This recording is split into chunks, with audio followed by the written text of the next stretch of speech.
अगर आपके पास बेपनाह दौलत और शोहरत आ जाती है तो आपको अगली फिक्र बदनामी की करनी चाहिए। जी हाँ, बेपनाह दौलत और शोहरत अपने साथ बदनामी का डर भी लेकर आती है और कुछ लोग इस बदनामी को एक हथियार की तरह इस्तेमाल करके सामने वाले इंसान की तरह बेपनाह दौलत और शोहरत हासिल करना चाहते हैं। लेकिन कई बार यह हथकंडा बहुत सारे जोखिम साथ लेकर आता है और इसी हथकंडे का खामियाजा सिनेमा थुडू और इंडियन इंसान के फाउंडर सीएन लक्ष्मीकांतन को भुगतना पड़ा था और उनका ये केस हिंदुस्तान के इतिहास में कभी ना सुलझने वाले केसेस में शामिल हो गया। जी हाँ, मैं सुनाऊंगा आपको पूरी कहानी, लेकिन उससे पहले मेरा नाम है फैज और आप देख रहे हैं इनटू द अननोन। अगर आपको वीडियो पसंद आए तो प्लीज़ वीडियो को लाइक करें, कमेंट करें और शेयर करें। और हाँ, चैनल को सब्सक्राइब करने के साथ साथ बेल आइकन को प्रेस करना बिल्कुल ना भूलें, जिससे मेरी नई वीडियोस की नोटिफिकेशंस आप तक बिना रुके यूं ही पहुंचती रहे। ये केस 1947 से पहले का है, यानी कि ब्रिटिश इंडिया के पीरियड का। ब्रिटिश इंडिया में सीएन लक्ष्मीकांतन नाम के आदमी का जन्म एक बेहद ही गरीब परिवार में हुआ था। लक्ष्मीकांतन ने अपने बचपन में बहुत सी परेशानियों का सामना किया था, लेकिन इन सब के बावजूद लक्ष्मीकांतन के अंदर पढ़ने लिखने का बहुत जुनून था और वो पढ़ने लिखने में काफ़ी अच्छे भी थे।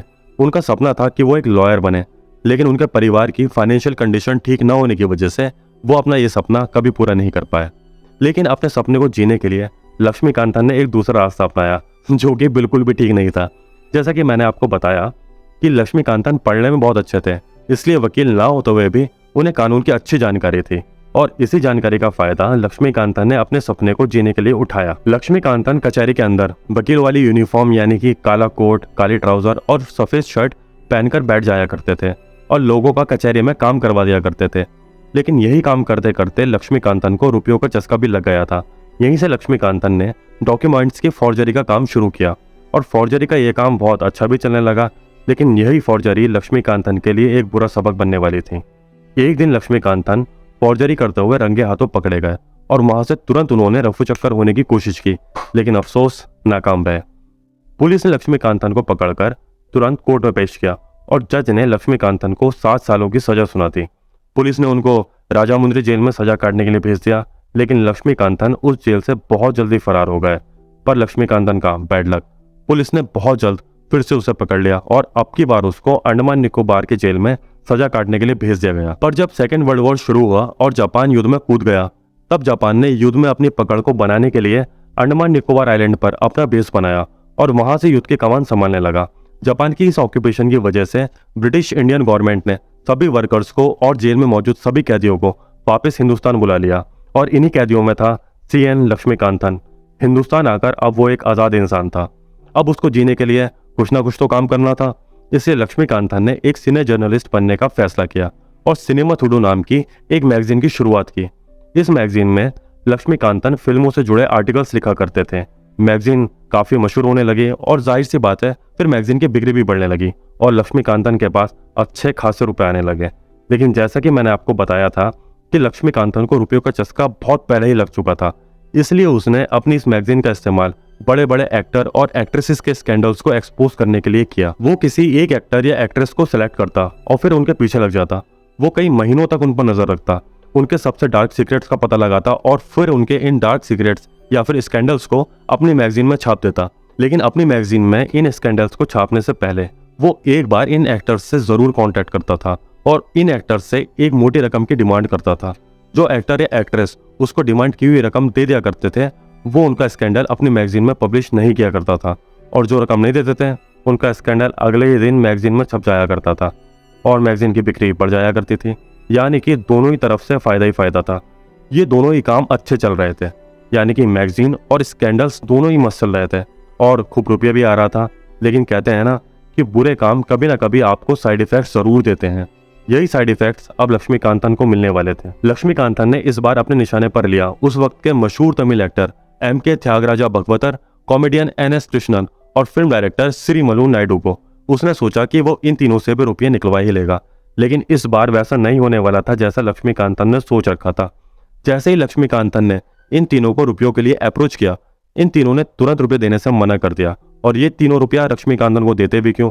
आखिर ये रुपये इनकी मेहनत की कमाई के थे और वो ऐसे ही किसी ब्लैकमेल करने वाले आदमी को ये रुपये नहीं दे सकते थे।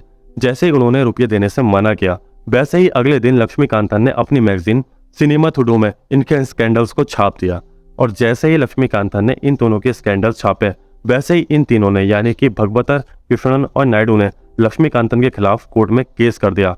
और मजे की बात है कि इन तीनों ने मिलकर उस वक्त के मद्रास के governor Arthur Oswald James hope से दरख्वास्त करके लक्ष्मीकांतन की मैगजीन सिनेमा थुडू का लाइसेंस रद्द करवा दिया और अब लक्ष्मीकांतन अपनी इस मैगजीन को और पब्लिश नहीं कर सकता था और यहीं पर इन स्कैंडल्स का खेल अब खत्म हो गया था। लेकिन अब वही अपने पुराने तरीकों से लक्ष्मीकांतन ने मैगजीन पब्लिश करने की कोशिश की, यानी कि फॉल्स डॉक्यूमेंट्स के जरिए।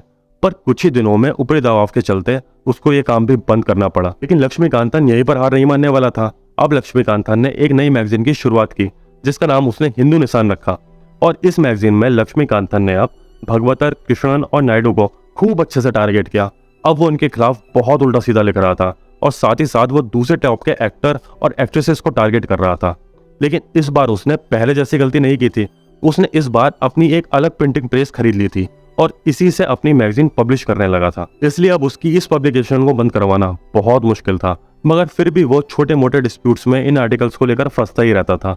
काफी वक्त ऐसे ही निकल जाता है और लक्ष्मीकांतन रुपए कमाता जाता है। लेकिन एक दिन उसकी यही शैतानियां उसके लिए काल बनने वाली थीं।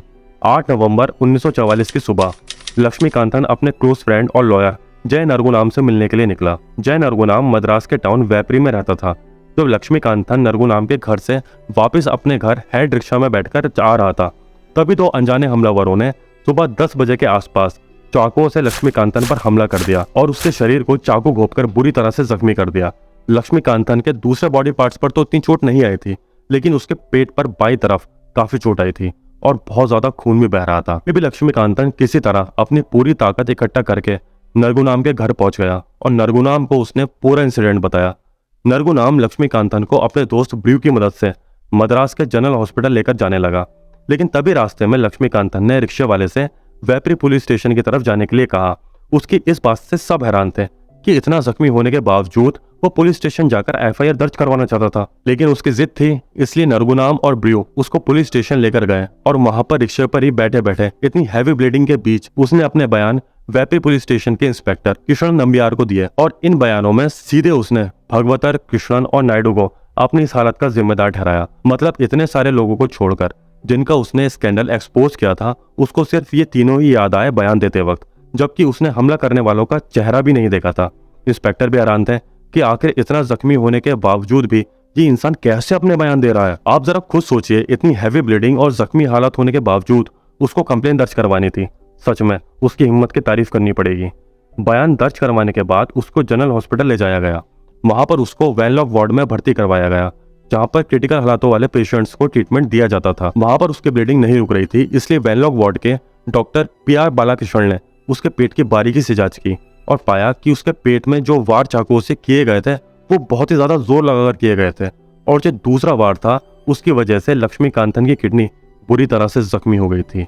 डॉक्टर बालाकृष्णन ने बहुत कोशिश की लक्ष्मीकांतन की ब्लीडिंग रोकने की, बट अनफॉर्चुनेटली उसकी हालत बस बिगड़ती ही गई और 9 नवंबर 1944 को लगभग सुबह 4 बजे के आसपास लक्ष्मीकांतन की मौत हो गई। जिस दिन लक्ष्मीकांतन पर अटैक हुआ था उसी दिन पुलिस ने 6 लोगों को गिरफ्तार किया, जिनमें भगवतर, कृष्णन और नायडू भी शामिल थे। पुलिस ने सबसे अच्छे से पूछताछ की और सिर्फ भगवतर और कृष्णन को छोड़कर सबको रिहा कर दिया।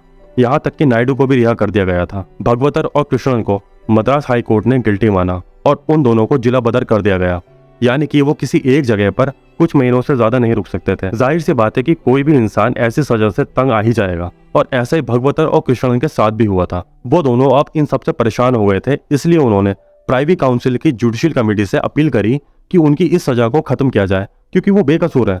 आपको बता दूं कि judicial committee of privy council British India के वक्त की सबसे बड़ी अथॉरिटी हुआ करती थी, जो सुप्रीम कोर्ट से भी ऊपर मानी जाती थी।